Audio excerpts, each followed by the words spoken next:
El pecar y ser libres. Atento a Juan 8:31-32.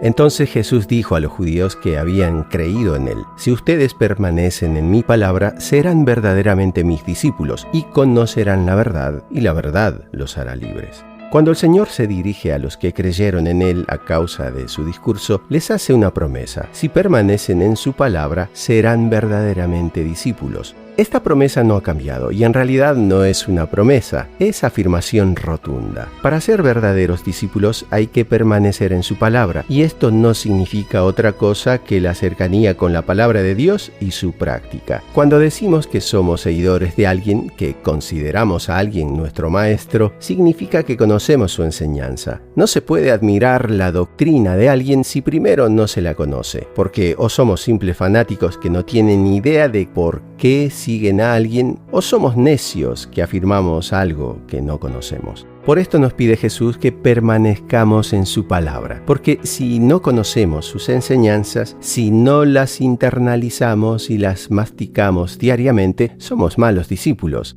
Debemos crear el hábito de la oración con la palabra de Dios. Hay tanto por aprender de las Sagradas Escrituras que jamás dejaremos de sacar fruto de su meditación. El principal fruto que sacaremos de la regularidad en el trato con Cristo y su palabra es la verdad. No hay mentira en las Sagradas Escrituras, porque proceden de Dios. Y si buscamos que nuestra vida se rija por su enseñanza, nos estaremos rigiendo por la verdad. Esta verdad nos dará la libertad, que proviene de los que obran según la voluntad de Dios. Muchos confunden la libertad con libertinaje, sin tener que consultar con nadie ni respondiendo por alguien. La verdadera libertad es hacer lo correcto. De esta manera sentiremos gozo de saber que obramos de acuerdo a la voluntad de Dios. Recuerda que el pecado esclaviza al hombre. Juan 8:34 dice: Jesús les respondió: de cierto les digo, que todo aquel que comete pecado, esclavo es del pecado. Si cumplir la palabra de Dios nos da libertad, el pecado nos la quita. ¿Por qué es esto? Porque el pecado crea una inclinación cada vez más fuerte que nos debilita y hace que las caídas sean más frecuentes. Nuestro corazón se endurece de a poco. La voz de Dios se va callando. No porque Dios pierda poder.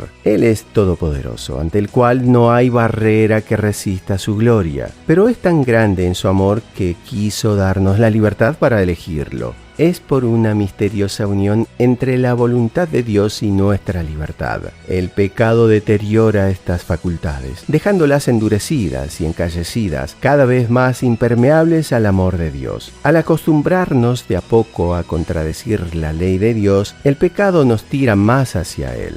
El enemigo nos va tendiendo un lazo, en el cual cada vez es más fácil caer. En el Salmo 119, 97, 98, el salmista expresa la felicidad que se halla en meditar la palabra de Dios. Oh, cuánto amo tu ley. Todo el día ella es mi meditación. Me has hecho más sabio que mis enemigos con tus mandamientos, porque siempre están conmigo. Nosotros queremos ser verdaderos discípulos de Cristo. Queremos permanecer en su amor. El Maestro nos enseña que para hacerlo es necesario estar cerca de su enseñanza. La palabra de Dios nos dará libertad en nuestras obras, ya que buscaremos hacerlas según su voluntad.